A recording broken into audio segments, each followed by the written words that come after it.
Chers amis, je vous propose d'entrer aujourd'hui dans le déroulement de la Sainte Messe. La liturgie de la messe du dimanche s'ouvre avec le rite de l'aspersion.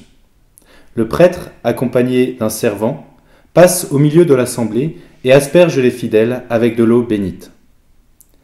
Ne vous cachez plus derrière votre voisin.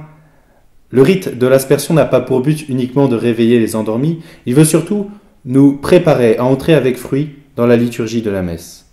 En effet, le rite de l'aspersion est un sacramental. Ouvrons le catéchisme. On appelle sacramentaux les signes sacrés institués par l'Église dont le but est de préparer les hommes à recevoir le fruit des sacrements et de sanctifier les différentes circonstances de la vie. Le but du rite de l'aspersion est donc de nous préparer à recevoir le fruit de la messe. De même que par notre baptême, nous avons été consacrés au Seigneur et nous avons reçu le pardon de tous nos péchés, de même l'eau de l'aspersion nous sanctifie, nous purifie et éloigne le démon. En particulier, elle peut nous procurer le pardon de nos péchés véniels. Mais comme c'est un sacramental, cela dépend de nos dispositions intérieures. Il est donc très important à ce moment de la messe de s'exciter à un vrai repentir, à un vrai regret de nos péchés. Et c'est à cette fin que nous chantons l'antienne « Asperges me » et le premier verset du psaume 50 de David « Miserere mei Deus, secondo maniam misericordiam tuam ». Vous vous souvenez sans doute, David, après son péché avec la femme d'Urias et après avoir fait tuer celui-ci, prend conscience de sa faute. Et dans un grand élan de repentir, il se tourne vers Dieu, implore le pardon du Seigneur avec une grande confiance dans sa miséricorde et des mots magnifiques. « Ayez pitié de moi, mon Dieu, selon votre grande miséricorde. » Et l'antienne que nous chantons « Aspergez-moi avec l'hysope, et je serai pur. Lavez-moi, et je serai blanc, plus que la neige. » Un autre verset du psaume dit encore « Créez en moi un cœur pur, ô mon Dieu.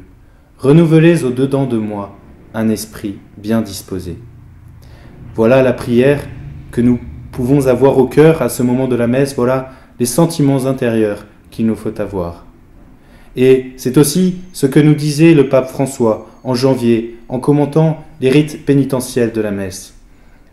Seul celui qui prend conscience de ses misères et baisse les yeux avec humilité, sans se poser sur lui le regard miséricordieux de Dieu. Au temps pascal, nous chanterons à la place de cette antienne « Vidi aquam ». J'ai vu l'eau jaillir du côté droit du temple, et tous ceux que l'eau a atteints ont été sauvés. Cette parole est tirée de la vision du temple d'Ézéchiel.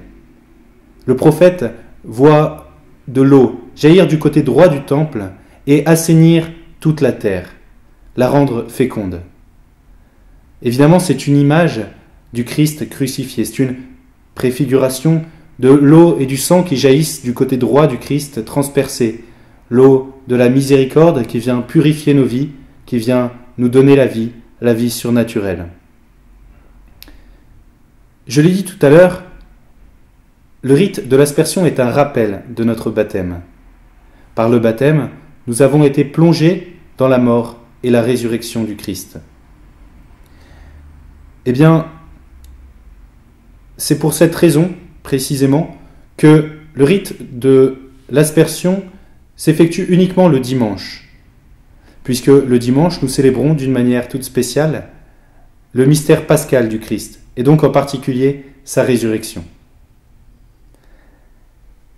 Chers amis, rassurez-vous, le rite de l'aspersion, vous pouvez aussi également le vivre d'une manière certes plus personnelle, mais néanmoins fructueuse, chaque fois que, en entrant dans une église par exemple, vous tracez sur vous le signe de la croix avec de l'eau bénite. En ce temps de carême, j'aimerais aussi vous inviter à relire le psaume 50 de David, qui est un magnifique appel à la pénitence, et pourquoi pas également le chapitre 47 du livre d'Ézéchiel.